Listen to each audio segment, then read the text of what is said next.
Hello, welcome back to another episode. Welcome back to today's talk. Today I'm going to continue a really important conversation I think any fellow Zimbabwean should listen to, especially if you are thinking of having a development in the rural areas of Zimbabwe, wherever and anytime, right? So, what am I going to be talking about today? Today, I'm going to expand more over the topic that I started last week. So, if you did not watch last week's video, please go back and watch. I will put a link to it just up there so that you can go and watch over it. Maybe you get more details and you also get a connection over where this whole thing is going. So, from last time I told you things that you must know before you build in the rural areas of Zimbabwe, right? And today I'm going to be telling you about the consequences of building in the rural areas of Zimbabwe. So you find yourself, you've built in the rural areas of Zimbabwe. Well, if I just put it like this, it's more like anyone who builds in the rural areas of Zimbabwe will face consequences. Well, no. People who are doing like sub-book deals and who are like developing in the rural areas, maybe where they do not come from or where they initially should not be benefiting from, right? Because all in the end, like, it's not gonna make sense. So later on, to some extent, like, you will just be seeing that this was more like a sub-book deal or someone from the area. Sometimes it's not even the sub-book who sells you, but someone from the community. Maybe they just have a big piece of land and they don't want it, but still they are not obligated to sell you that piece of land. So you find yourself, you've been sold to this piece of land by whoever this could be. What consequences are ahead of you? Mm. Well, consequence number one is stress. To be honest, you just do not have freedom, like the peace of mind. Well, for that point of time when you're developing and all that, you do have like the peace of mind. But now when you get this later, I'm gonna put it there, you are just going to be stressed.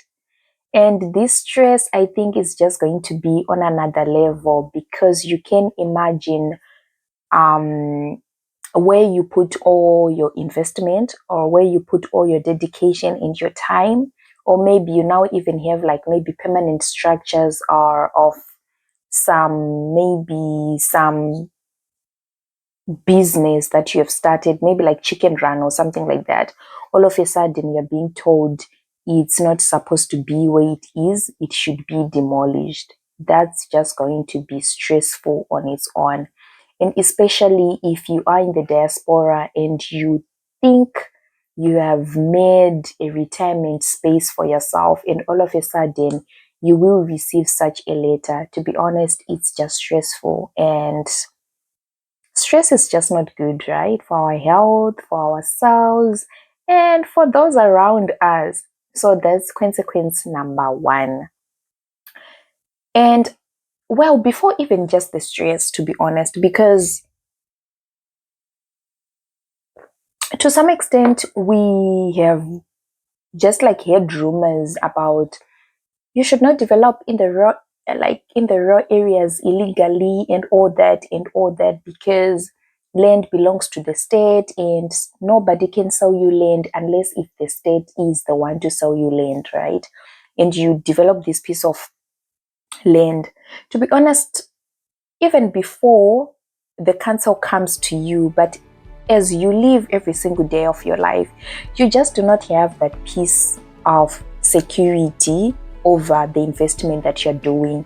And I believe if you do not have security of your investment, to some extent, it's not an investment, because part of the definition of investment, it should give you security for the future and also for the future of your generation, right, to come and those around you. So I think I've stressed on that already. So number one is stress, and I have stressed over it, right? And point number two, wasted time and money. We all know that in the business world, time is money. So how come we waste both resources, time and money? You can imagine you have, I'm sorry, like the side is really cold.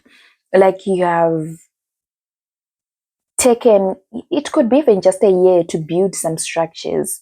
And you can imagine that year being just taken to nothing, whereby you just have to demolish everything, while you could have taken this small amount of money to maybe increase over really going to the council and getting a proper registered land, or maybe like buying something or renting a store or something like that. Like many things just start popping up in your mind, right? Because you would have wasted your time and your money, which you could have done something, and you did not, because you thought this was the rightful decision, only to find out in the long run that it was not the best of the best. And point number three, you do have to demolish all your buildings. I think this is one of the most painful of them all, because I think when you're developing land, one of the joys comes from seeing bare land being developed, right? Maybe you're building whatever you'd be building. And can you imagine you having to witness the demolishments of what you were once happy of seeing being put up? It's just trauma. It's really trauma.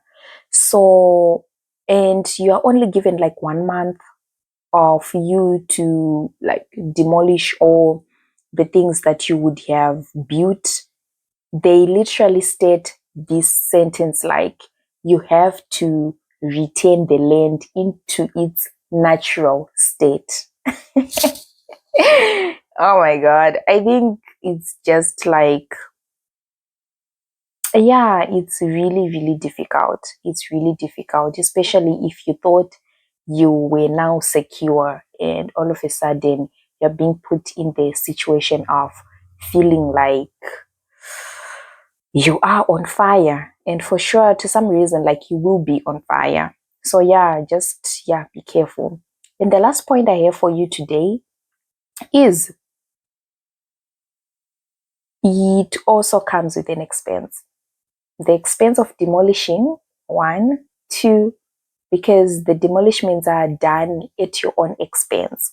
And number two, you also have to pay a fine, a penalty. They say it's an illegal development penalty. And as 2025 stands, it's like $1,500. That's a lot of money for you to see your sweat and blood being put into ashes. Yeah, being put into nothing, like baked to nothing. So it also comes like with an expense. So yeah, these are just the consequences of building in the raw land of Zimbabwe, especially under Sabuku deals. And how to avoid all these consequences, please go back and watch my video I shared last week. And you can see the link in the description just there. If you have enjoyed this time with me, please subscribe and please share to anyone whom you think will be benefiting from this kind of information. And To be honest, I think this would benefit anyone, because we just have to be aware of things around us that have to do with the law, especially also that have to do like with all these developments, because many people have been lied to over where they can put their investments, or over where they can build a home which is supposed to give security for their family, later on to find they are not secure and they are not safe.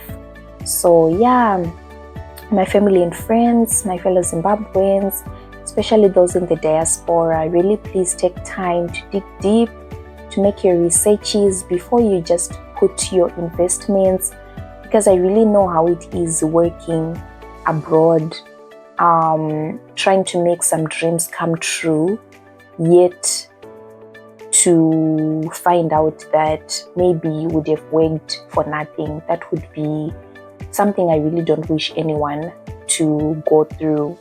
So yeah, please just take time to listen to the videos that I'm sharing with you, because I believe they can help you, because this is from an experience. So yeah, thank you so much for your time. Once again, please don't forget to subscribe, like and share.